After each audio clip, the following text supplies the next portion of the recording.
का बादशाह।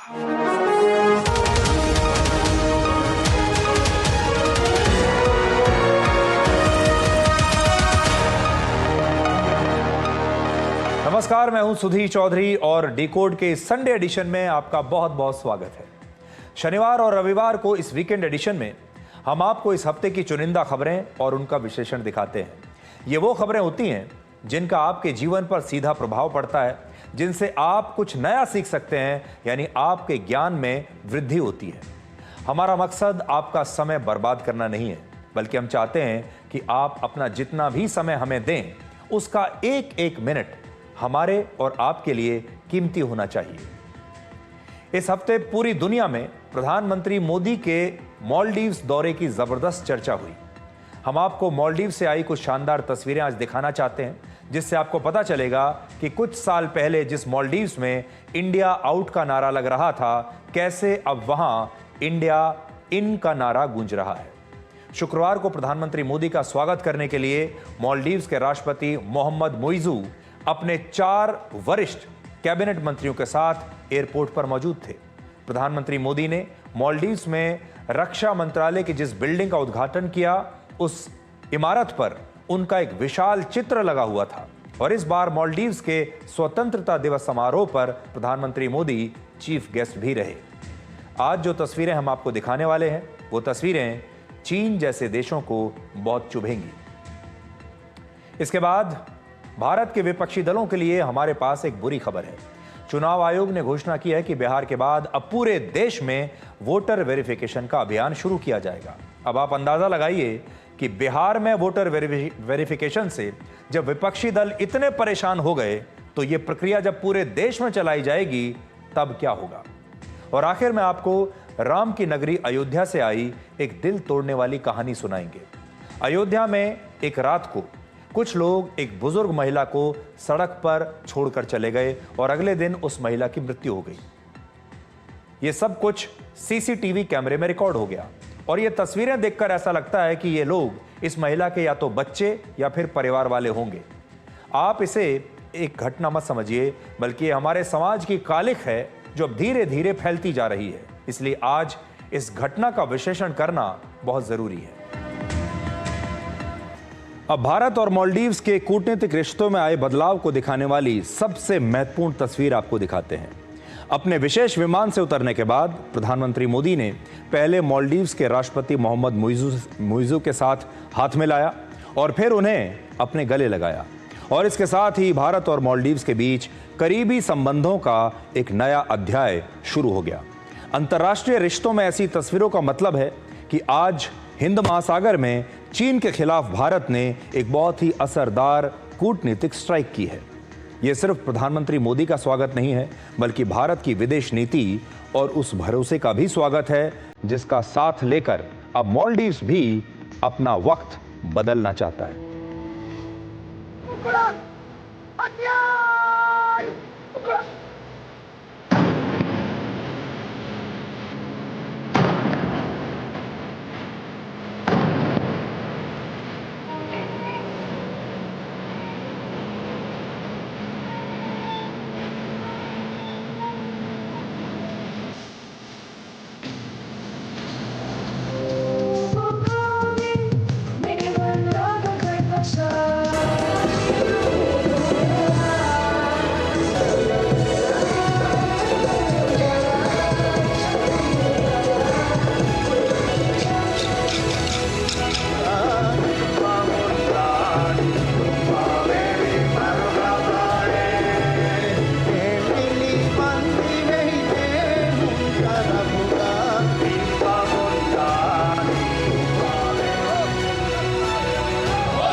भारत और मालदीव के संबंध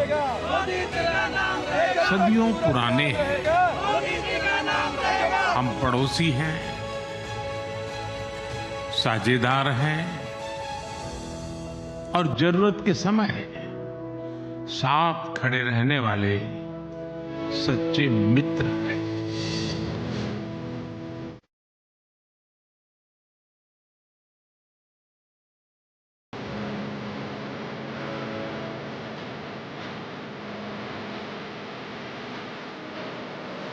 मालदीव्स के राष्ट्रपति मोहम्मद मुइज़ू अपने सबसे वरिष्ठ 4 कैबिनेट मंत्रियों के साथ खुद हवाई अड्डे पर प्रधानमंत्री मोदी का स्वागत करने के लिए मौजूद थे और यह तस्वीर आज पूरी दुनिया में चर्चा का विषय बनी हुई है।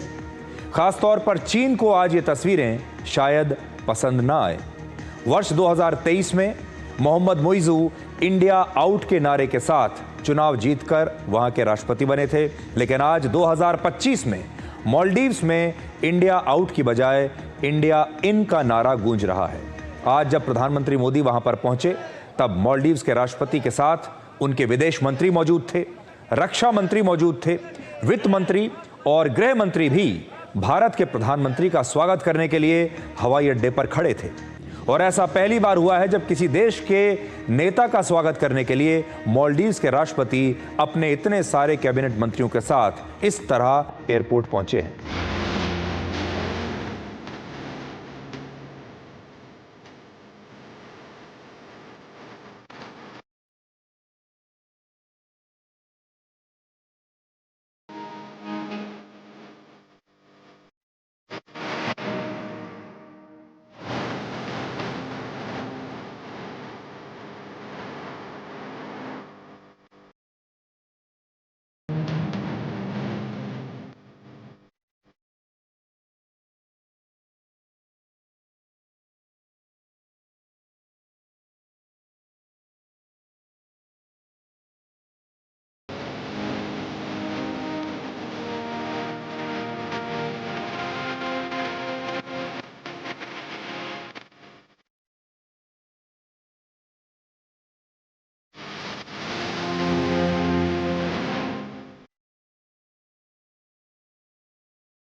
मालदीव्स में मौजूद प्रवासी भारतीयों ने अपने हाथों में तिरंगा झंडा और भारत माता की जय के नारों के साथ प्रधानमंत्री मोदी का स्वागत किया। और ये प्रधानमंत्री मोदी की तीसरी मालदीव्स की यात्रा है और राष्ट्रपति मुइज़ू के कार्यकाल के दौरान किसी भी देश के प्रधानमंत्री या राष्ट्रपति की ये पहली यात्रा है।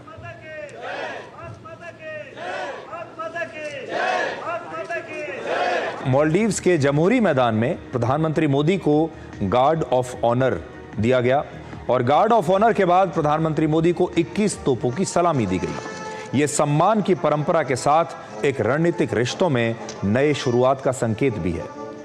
तो आप अब मालदीव्स में भारत की इस कूटनीतिक ताकत की गूंज को सुनिए।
प्रधानमंत्री मोदी और मालदीव्स के राष्ट्रपति के बीच एक बहुत खास मुलाकात हुई जिसमें ये दोनों ही नेता मौजूद थे। इनके अलावा और कोई नेता मौजूद नहीं था और वहां पर भारत और मालदीव्स के रिश्तों को लेकर भविष्य का एक रोड मैप तैयार किया गया। तस्वीरें आप देखिए, दोनों नेता अकेले में बैठकर बातचीत कर रहे हैं।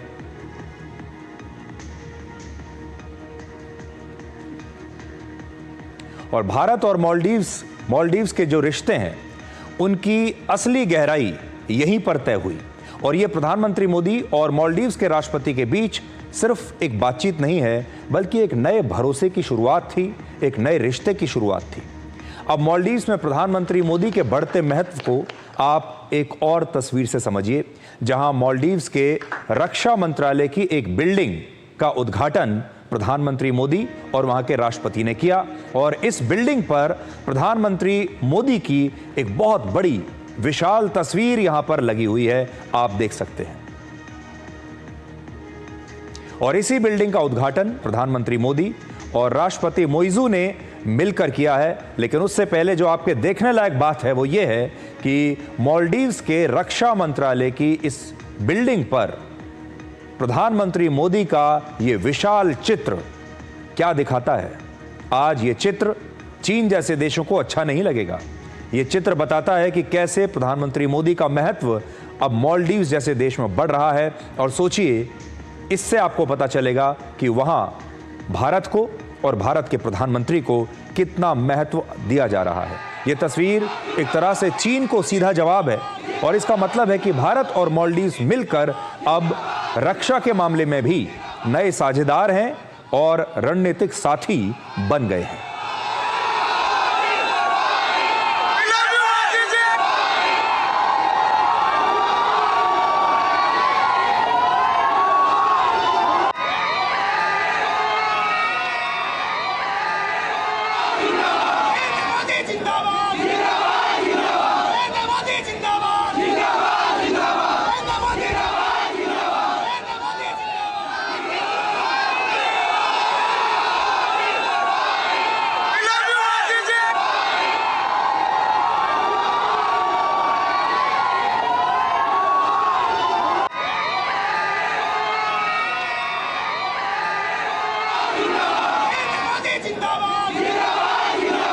तो मालदीव्स में इंडिया इन के नारे तो गूंज ही रहे हैं, लेकिन मालदीव्स में मोदी मोदी के नारे भी कैसे गूंज रहे हैं यहां आप देख सकते हैं।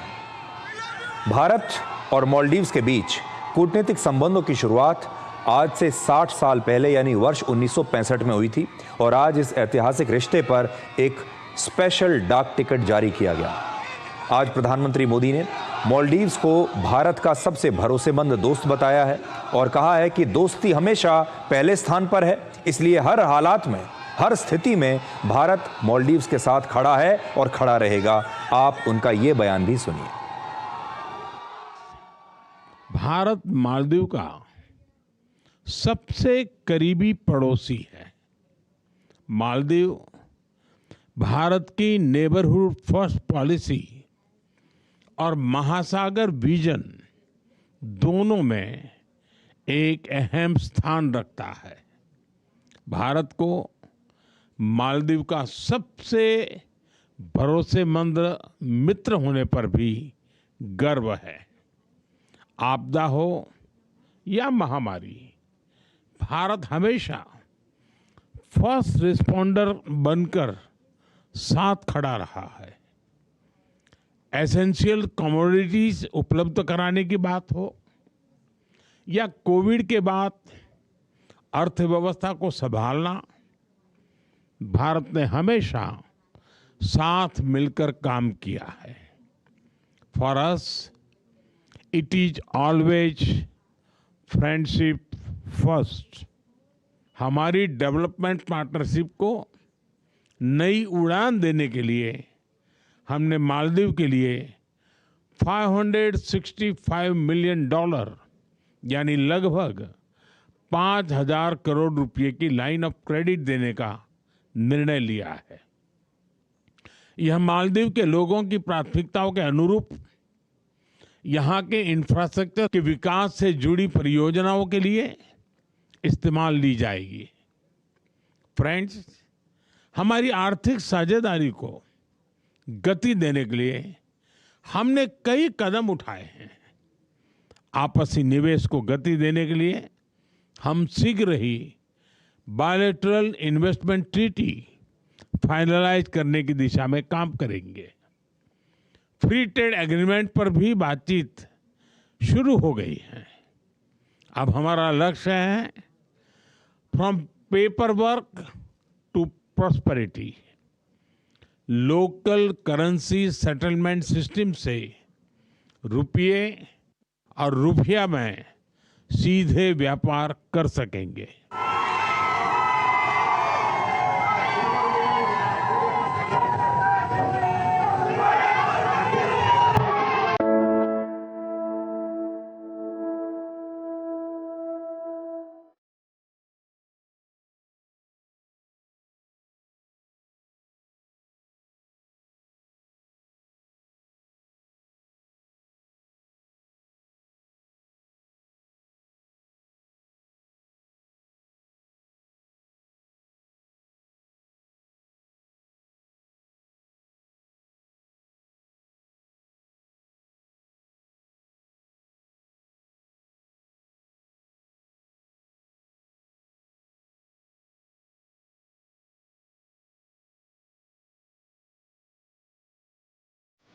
तो ये बात बहुत नोट करने वाली है कि मालदीव्स ने अपने रक्षा मंत्रालय के नए भवन का उद्घाटन कराने के लिए प्रधानमंत्री मोदी को वहां पर बुलाया और उनके रक्षा मंत्रालय के भवन का उद्घाटन भारत के प्रधानमंत्री कर रहे हैं, वहां के राष्ट्रपति के साथ मिलकर। इस बात को नोट रखना चाहिए। अब आपको जनवरी 2024 की वो तस्वीरें याद दिलाते हैं जब प्रधानमंत्री मोदी लक्षद्वीप के बीच पर वॉक कर रहे थे और उनकी इस वॉक ने मालदीव्स जाने वाले पर्यटकों का एक बहुत बड़ा ट्रैफिक लक्षद्वीप की तरफ मोड़ दिया था। और इसके बाद लक्षद्वीप जाने वाले टूरिस्ट की संख्या पहले के मुकाबले दुगनी हो गई थी और तब मालदीव्स को इसका बड़ा नुकसान हुआ था। प्रधानमंत्री मोदी एक बार लक्षद्वीप गए, एक बार उन्होंने लक्षद्वीप से अपनी एक वॉक की तस्वीर डाली, लक्षद्वीप के बारे में कुछ वीडियोस बनाए और उस एक वीडियो का इतना असर हुआ कि मालदीव्स ने उनकी इस ताकत को देख लिया। और मालदीव्स इस एक वीडियो की ताकत को तभी समझ गया था। और अब मालदीव्स की पूरी कोशिश है कि वो प्रधानमंत्री मोदी की आज की इन तस्वीरों का इस्तेमाल करके अपने खोए हुए पर्यटकों को वापस अपनी तरफ खींच ले। मालदीव्स की सरकार हॉलीवुड के सुपरस्टार्स को, बॉलीवुड के बड़े बड़े स्टार्स को और सोशल मीडिया इन्फ्लुएंसर्स को अक्सर अपने टूरिज्म को प्रमोट करने के लिए इस्तेमाल करती रहती है। आपने देखा होगा हमारे देश के बहुत बड़े बड़े फिल्मी एक्टर्स, हमारे देश के मॉडल्स, सोशल मीडिया इन्फ्लुएंसर्स वहां अक्सर जाते हैं, मालदीव्स का प्रचार करते हैं, वहां के सुंदर आइलैंड्स को, वाटर स्पोर्ट्स को और बीचेस की तस्वीर और वीडियोस को सोशल मीडिया पर शेयर करते हैं और मालदीव्स को प्रमोट करते हैं।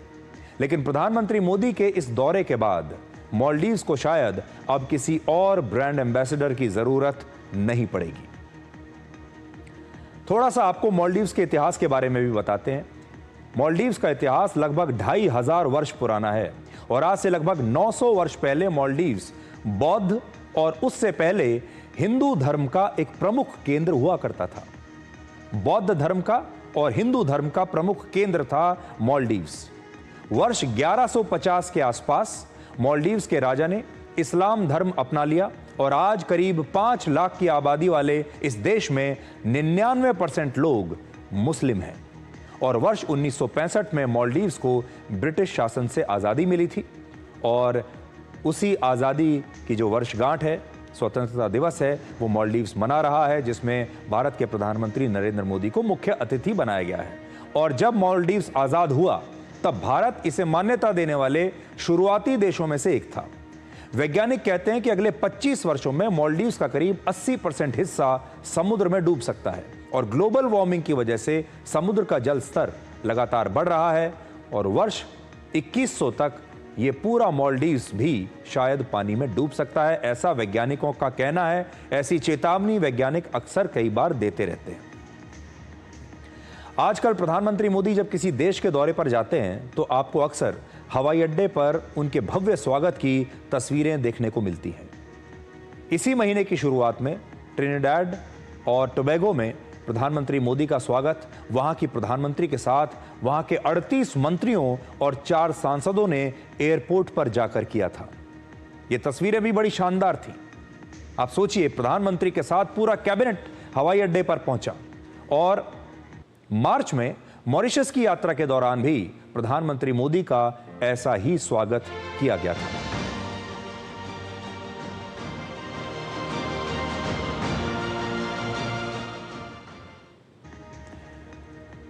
आज का दिन भारतीय राजनीति में एक ऐतिहासिक दिन बन गया है।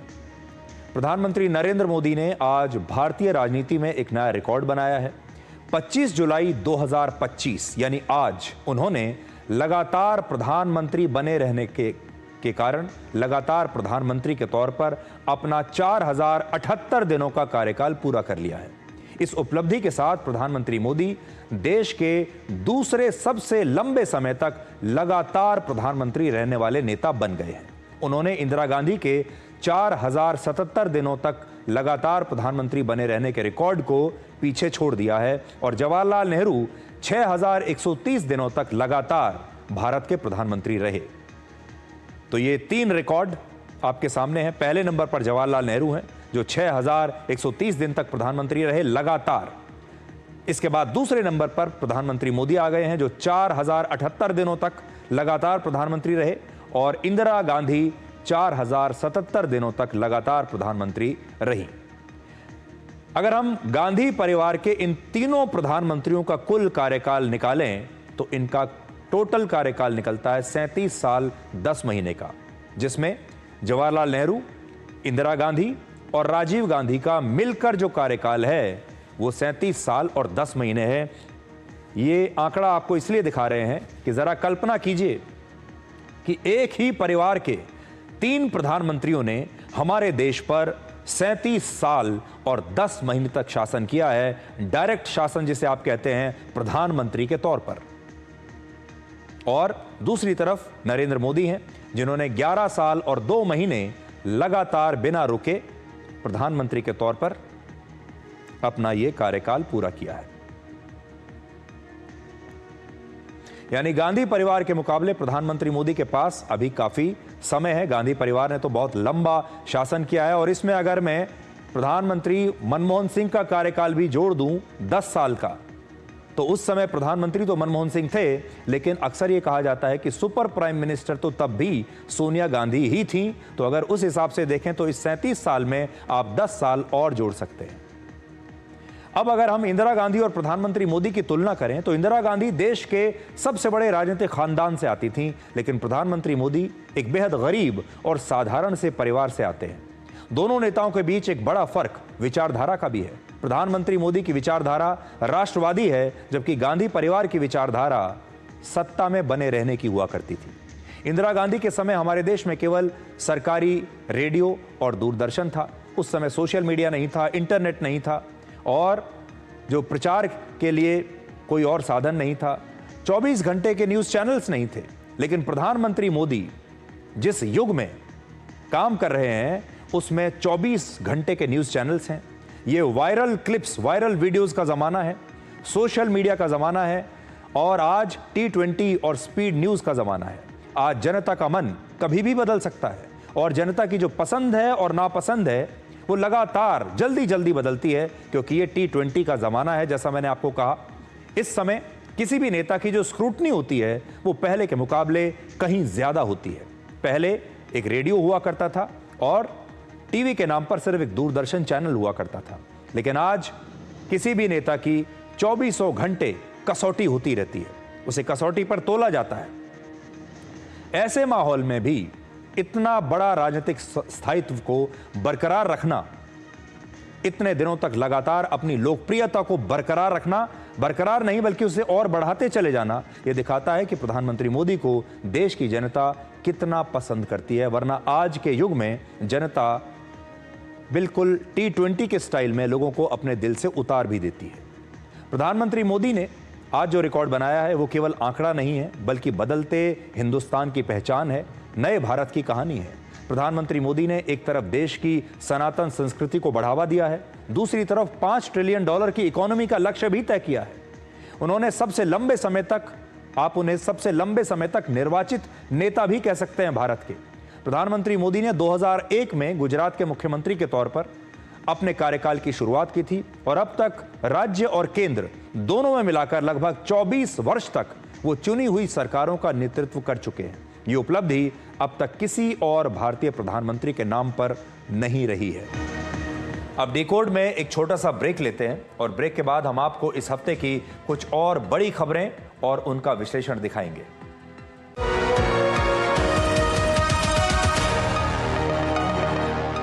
साहब, वो शर्मील का बच्चा खो गया। इरादा ढूंढने का है, चलिए।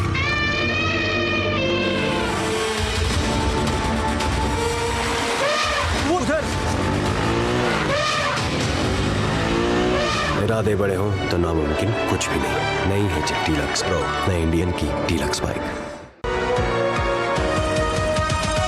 अब आपको आज की एक बहुत बड़ी अंतर्राष्ट्रीय खबर सुनाते हैं, क्योंकि दुनिया में पहली बार एक हिंदू मंदिर के लिए थाईलैंड और कंबोडिया के बीच एक युद्ध चल रहा है, जिसमें एक तरफ थाईलैंड है जिसके पास आधुनिक अमेरिकी हथियार हैं और दूसरी तरफ कंबोडिया है जिसके पास चीन में बने हथियार हैं। यानी इन दोनों देशों के बीच चल रहा युद्ध दूसरे ताकतवर देशों के हथियारों से लड़ा जा रहा है। सबसे पहले आपको आज का अपडेट बताते हैं। थाईलैंड की सेना ने आज कंबोडिया के सैन्य ठिकानों पर ड्रोन से हमला किया है, जिसमें कई इमारतें नष्ट हो गईं। यानी रशिया और यूक्रेन की तरह इन दोनों देशों के बीच भी एक ड्रोन युद्ध शुरू हो गया है और इसी हमले की तस्वीरें इस समय आपकी स्क्रीन पर हैं।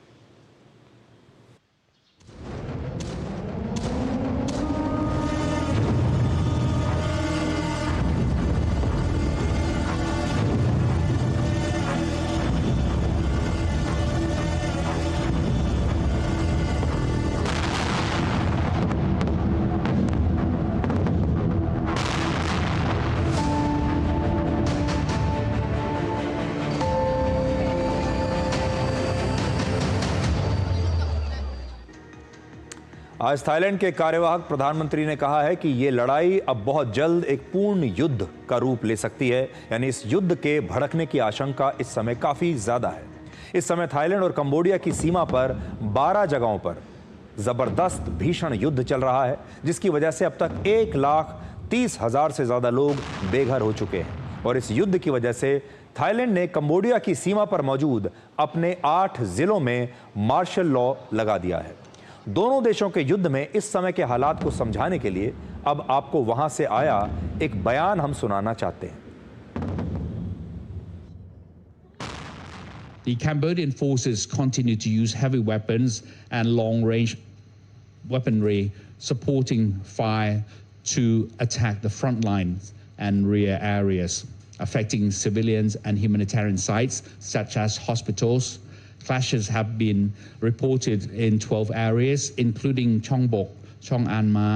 The Ministry of Interior, through the provinces of Surin, Bonratstani, Sisaket, and Buriram, has already evacuated over 130,000 civilians, almost 100% of the local population in the affected areas. अब आपके मन में ये सवाल जरूर आएगा कि थाईलैंड और कंबोडिया में से ज्यादा ताकतवर कौन है। तो इस युद्ध में थाईलैंड की सेना ज्यादा ताकतवर दिखती है। थाईलैंड के पास लगभग 100 आधुनिक फाइटर जेट्स हैं, जबकि कंबोडिया के पास एक भी लड़ाकू विमान नहीं है। और वायुसेना के हिसाब से अगर देखें तो ये लड़ाई बिल्कुल एक तरफा है और थाईलैंड के पक्ष में दिखाई दे रही है, क्योंकि कंबोडिया के पास एक भी फाइटर जेट नहीं। थाईलैंड के पास जो फाइटर जेट्स हैं उनमें करीब 28 F-16 लड़ाकू विमान हैं और ये अमेरिका में बने एडवांस्ड फाइटर जेट्स माने जाते हैं।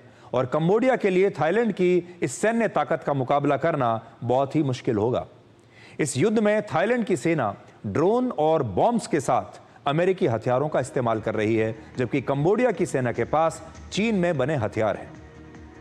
थाईलैंड अमेरिका का करीबी सहयोगी है और अमेरिका और थाईलैंड की सेना अक्सर युद्ध अभ्यास भी करती रहती है एक साथ मिलकर, और थाईलैंड को अमेरिका से काफ़ी हथियार भी मिलते हैं।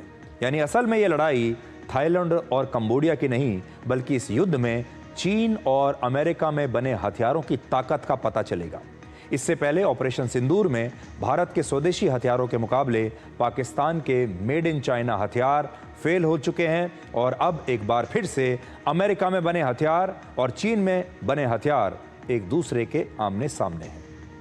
युद्ध के मैदान में कंबोडिया थाईलैंड का मुकाबला करने की स्थिति में नहीं है और इसकी एक वजह यह भी है कि पिछले 150 वर्षों में कंबोडिया में कभी भी शांति और स्थिरता नहीं रही। तो यहां आपको यह देखना होगा कि जब किसी देश में शांति नहीं होती, राजनीतिक स्थिरता नहीं होती, तो उस देश का क्या हाल होता है। वर्ष 1863 से 1953 तक करीब 90 वर्ष तक कंबोडिया फ्रांस का एक उपनिवेश रहा, यानी फ्रांस का यहां पर शासन रहा। वर्ष 1953 में आजादी मिलने के बाद भी कंबोडिया में राजनीतिक स्थिरता नहीं आ पाई। इसके बाद कंबोडिया की सीमा पर अमेरिका और वियतनाम के बीच वर्ष 1955 में एक युद्ध शुरू हो गया और फिर वर्ष 1975 तक यह युद्ध ऐसे ही चला। इस युद्ध के दौरान वियतनाम के कम्युनिस्ट कंबोडिया में वियतनाम के लोग जो थे और वहां के जो कम्युनिस्ट हुआ करते थे वो कंबोडिया में शरण लिया करते थे। इसलिए अमेरिका ने फिर कंबोडिया पर भी हमला कर दिया, कंबोडिया पर बम बरसाए, जिसमें वहां के हजारों निर्दोष लोग मारे गए सिर्फ इसलिए क्योंकि वियतनाम के कुछ कम्युनिस्ट यहां पर शरण ले रहे थे। इसके बाद वर्ष 1975 से कंबोडिया में खमेर रूज के नाम से एक क्रूर शासन शुरू हुआ जिसके सुप्रीम लीडर का नाम था पोल पॉट। यह नाम आपने सुना होगा और उसका लक्ष्य एक ऐसा कम्युनिस्ट समाज बनाना था जिसमें किसी के पास पैसा, संपत्ति और यहां तक कि धर्म भी ना हो। तब कंबोडिया के शहरों को खाली करवाकर लोगों को जबरदस्ती गांवों की तरफ भेज दिया गया। लोगों पर अत्याचार करके सबको एक जैसे कपड़े और एक जैसा हेयर कट दिया गया, यानी सब लोग एक जैसे कपड़े पहनेंगे, एक जैसे बाल रखेंगे और तब पढ़े लिखे लोगों पर ज्यादा अत्याचार किया जाता था। 1975 से 1979 के बीच 20 लाख लोगों की मौत हो गई थी और उस समय कंबोडिया की आबादी का ये करीब 20% था। आप सोचिए किसी देश की आबादी का 20% हिस्सा उसकी मृत्यु हो जाए, उसे मौत के घाट उतार दिया जाए तो क्या होगा। इसके बाद 1979 से 1989 तक 10 वर्षों तक कंबोडिया पर वियतनाम का कब्जा रहा और फिर 1989 में जब कंबोडिया आजाद हुआ तब तक इस देश की आर्थिक स्थिति बहुत खराब हो चुकी थी और आज से करीब 1000 वर्ष पहले कंबोडिया में दुनिया का सबसे बड़ा और विशाल हिंदू मंदिर बनाया गया था। तब कंबोडिया को सबसे आधुनिक समाजों में से एक माना जाता था, लेकिन यह देश सिर्फ 150 वर्षों में ही तबाह हो गया। अब आपको बताते हैं कि हमारे अपने देश में क्या चल रहा है। आज हमारे देश के विपक्षी नेताओं के लिए हमारे पास एक बुरी खबर है, क्योंकि अब पूरे देश में स्पेशल इंटेंसिव रिवीजन शुरू किया जाएगा और इसे लेकर चुनाव आयोग ने 24 जून को एक नोटिफिकेशन जारी किया था, जिसके मुताबिक चुनाव आयोग अब पूरे देश में SIR कराएगा। यानी अब देश भर में फर्जी और घुसपैठिए मतदाताओं के नामों को वोटर लिस्ट से हटाया जाएगा। पूरे देश में वोटर लिस्ट की सफाई की जाएगी।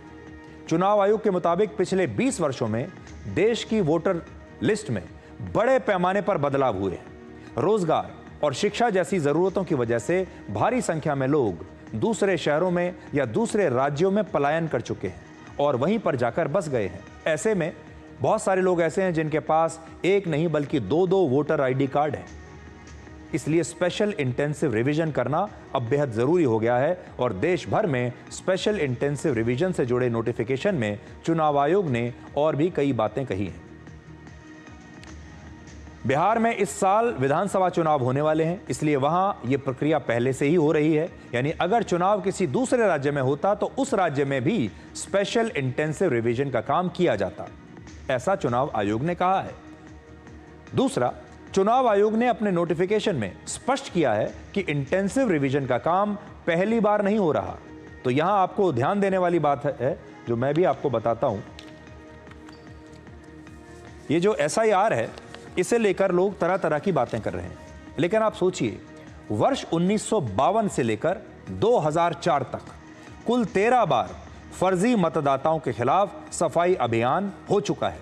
हमारे देश में पहली बार ये SIR वर्ष 1952 से 1956 के बीच हुआ, दूसरी बार 1957 में, तीसरी बार 1961 में हुआ। यानी पहली बार वोटर्स का सफाई अभियान आज से 73 वर्ष पहले हुआ था, जब प्रधानमंत्री थे जवाहरलाल नेहरू।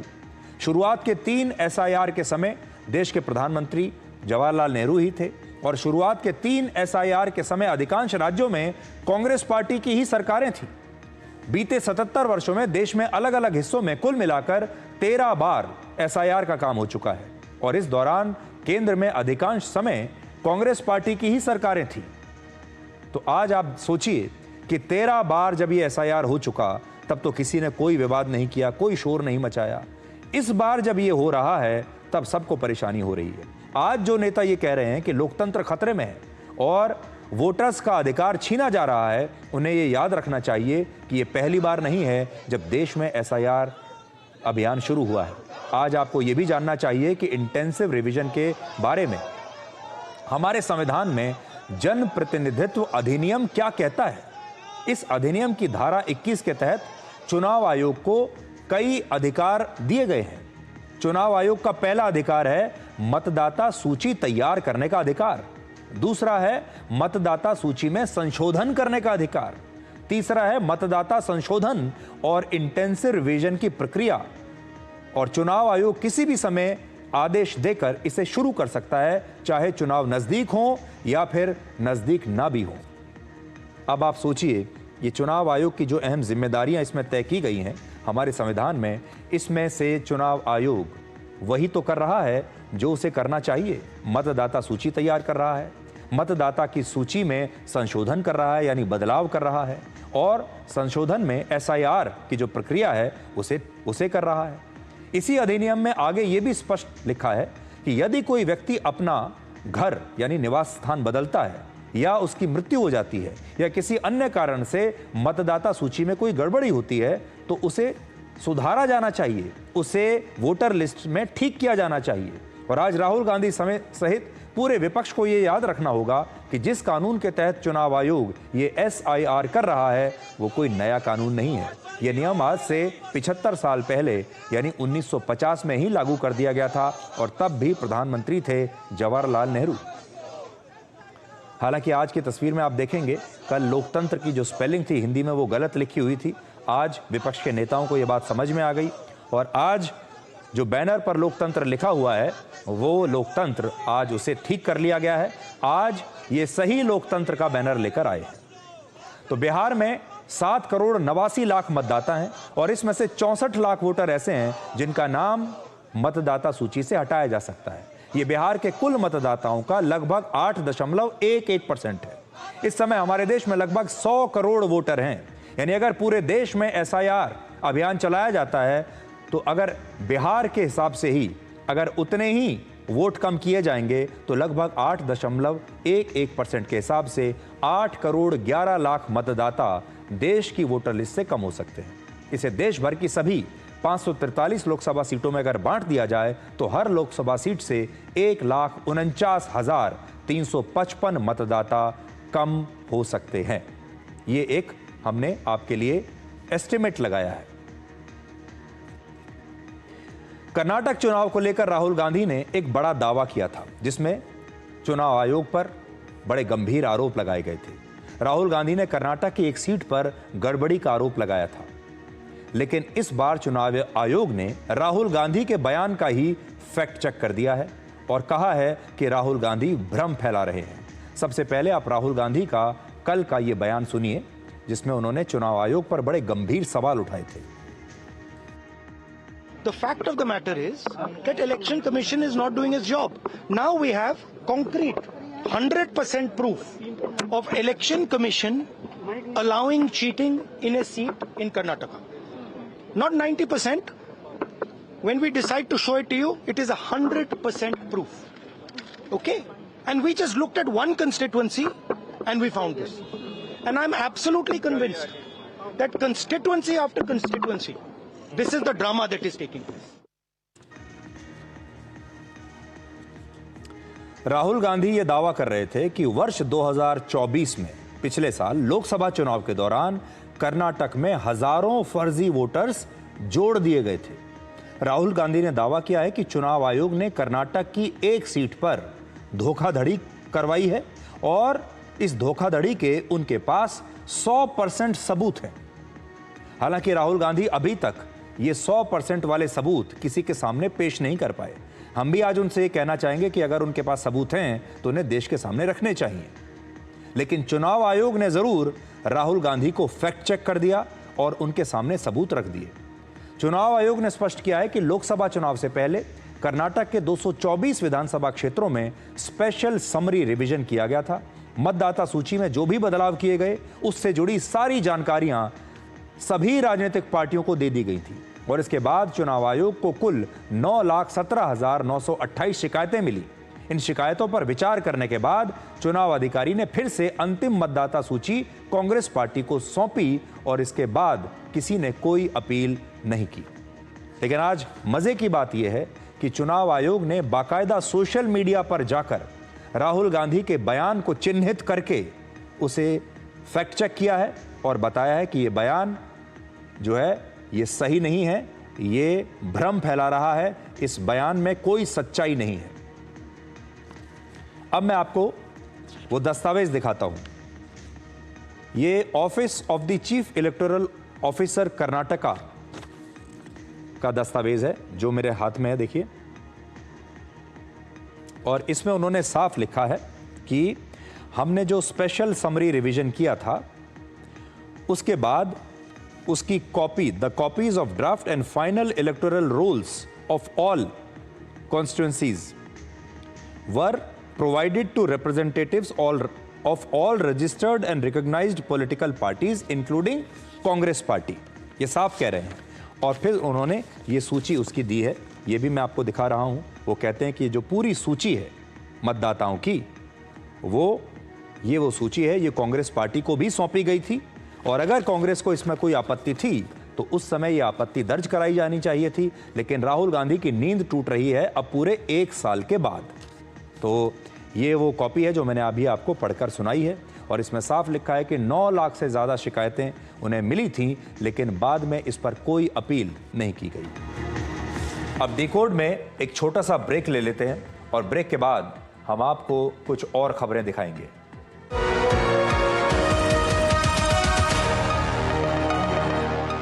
साहब, वो शर्मील का बच्चा खो गया। इरादा ढूंढने का है ना, चलिए।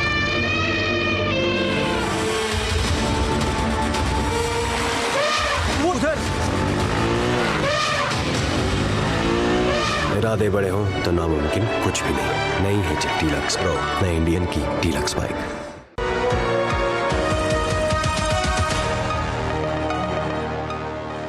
अब आगे एक बहुत ही गंभीर खबर मैं आपको दिखाने वाला हूं क्योंकि आज पूरे देश में अयोध्या की चर्चा हो रही है। लेकिन इस चर्चा के केंद्र में भगवान राम नहीं है बल्कि एक 80 वर्ष की बुजुर्ग महिला है जिसे कुछ लोगों ने अयोध्या में लावारिस छोड़ दिया सड़क पर और कुछ ही घंटे के बाद इस वृद्ध महिला की मौत हो गई।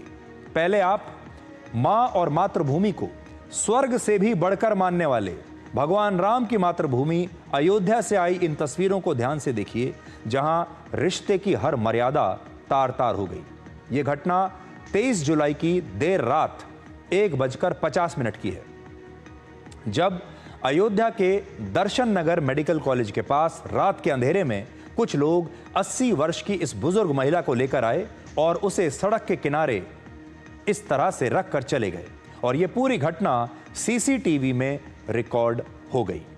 देखने में ऐसा लगता है जैसे ये लोग इस महिला के या तो बच्चे हैं और या इस वृद्ध महिला के परिवार वाले हैं जो इस वृद्ध महिला को अपने पास रखना नहीं चाहते। इसलिए ये लोग आए, सड़क के किनारे इस महिला को उन्होंने इस तरीके से रखा, चादर में लपेटा और फिर वहां से चले गए। यह महिला रात भर सड़क के किनारे ऐसे ही भूखी प्यासी पड़ी रही। घटना की जानकारी 24 जुलाई अगले दिन सुबह 9:30 बजे पुलिस को एक फोन कॉल से मिली जिसके बाद इस बुजुर्ग महिला को इलाज के लिए अस्पताल ले जाया गया लेकिन वहां डॉक्टर इस महिला को बचा नहीं पाए और इस महिला की 24 जुलाई की शाम 6:30 बजे मृत्यु हो गई। ये सब कुछ उस अयोध्या में हुआ जहां भगवान राम का जन्म हुआ था और भगवान राम अपने पिता दशरथ की आज्ञा का पालन करते हुए 14 वर्ष के लिए वनवास चले गए थे। इस फैसले के पीछे उनकी सौतेली मां कैकेयी थी, लेकिन उन्होंने अपनी सौतेली मां की भी इच्छा का पूरा सम्मान रखा। भगवान श्री राम ने वनवास जाने से पहले सीता जी से कहा था कि पिता की आज्ञा का पालन करना सबसे बड़ा धर्म है, लेकिन यह बात त्रेता युग की है। कलयुग में यह कहानी पूरी तरह से बदल चुकी है। अब बच्चे अपने माता पिता को ही वनवास भेज रहे हैं, बुजुर्गों को अपना सबसे बड़ा बोझ समझ रहे हैं, और इस महिला की तरह सड़क पर मरने के लिए बहुत सारे लोग बुजुर्गों को आजकल छोड़ देते हैं। लेकिन यह सिर्फ एक बुजुर्ग महिला की मृत्यु नहीं है, यह भारत के उस समाज की भी मृत्यु है जो माता पिता को यूं तो भगवान का दर्जा देता है, लेकिन जब यह भगवान बूढ़ा हो जाता है तो इन्हें ठीक वैसे ही छोड़ देता है जैसे भगवान की किसी खंडित प्रतिमा को, किसी खंडित मूर्ति को नदियों या बहते पानी में फेंक कर विसर्जित कर दिया जाता है। यह समाज की संवेदनाओं का विसर्जन है। आप सोचिए, इस बुजुर्ग महिला की मौत को 24 घंटे से भी ज्यादा का समय बीत चुका है, लेकिन इस बुजुर्ग महिला का नाम क्या था, ये कहां की रहने वाली थी, इसके परिवार में कौन है, इसकी कोई जानकारी किसी के पास नहीं, जिसकी वजह से अभी भी इनका अंतिम संस्कार नहीं हो पाया। आप इस पोस्टर को ध्यान से देखिए। पुलिस को इस महिला के परिवार का पता लगाने के लिए एक इनाम की घोषणा करनी पड़ी।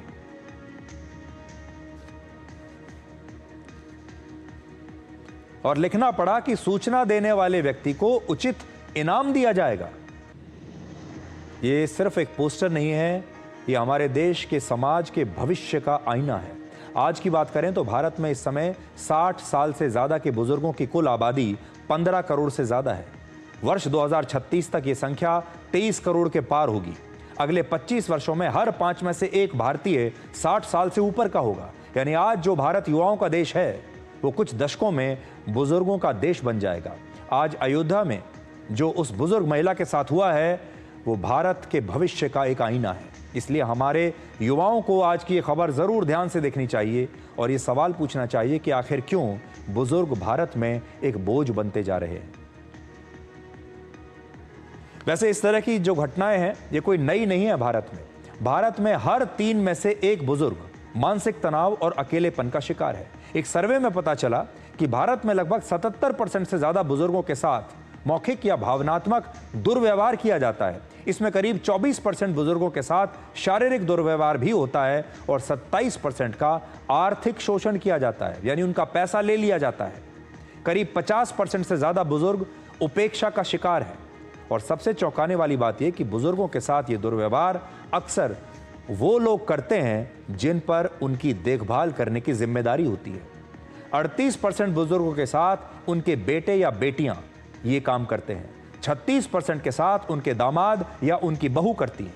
7% के साथ उनके अपने ही जीवन साथी दुर्व्यवहार करते हैं। वर्ष 2007 में भारत में कानून आया था और यह कानून बुजुर्गों की आर्थिक, सामाजिक और भावनात्मक सुरक्षा को सुनिश्चित करता है। इस कानून के तहत माता पिता की देखभाल करना बच्चों की कानूनी जिम्मेदारी है। बुजुर्ग माता पिता मेंटेनेंस की अर्जी दे सकते हैं और एक ट्राइब्यूनल इन बच्चों को 10,000 या उससे ज्यादा गुजारा भत्ता देने का आदेश दे सकता है।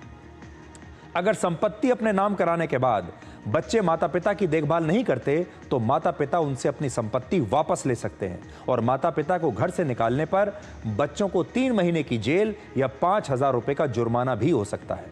यह कानून हिंदू, मुस्लिम, सिख और ईसाई सब धर्मों के बुजुर्गों पर लागू होता है, लेकिन दुर्भाग्य यह है कि इस कानून के बारे में भारत में सिर्फ 12% के आसपास बुजुर्ग ही जानते हैं।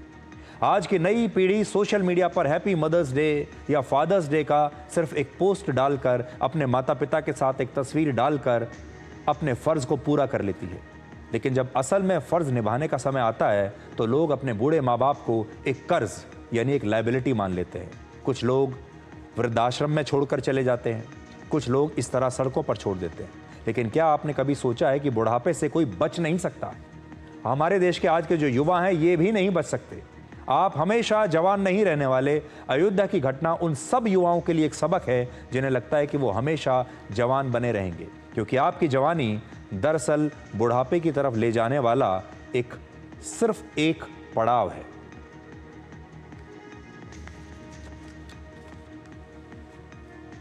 तो हम तो आज ये कहना चाहेंगे कि अयोध्या में इस वृद्ध महिला को जो लोग सड़क पर इस प्रकार से छोड़कर गए हैं, उनके खिलाफ सख्त कार्रवाई होनी चाहिए। ये एक अपराध है और इन लोगों के साथ अपराधियों जैसा ही बर्ताव होना चाहिए और पूरे समाज को यह पता चलना चाहिए कि हमारे ही अपने समाज में ये लोग कौन हैं जो अपने वृद्ध माता पिता को या अपने परिवार के वृद्ध सदस्यों को इस तरह सड़क पर मरने के लिए छोड़ जाते हैं। तो आज डिकोड में इतना ही। अब आपसे हमारी अगली मुलाकात होगी कल यानी सोमवार रात 9 बजे। तब तक आप खुश रहिए, सुरक्षित रहिए, स्वस्थ रहिए। नमस्कार।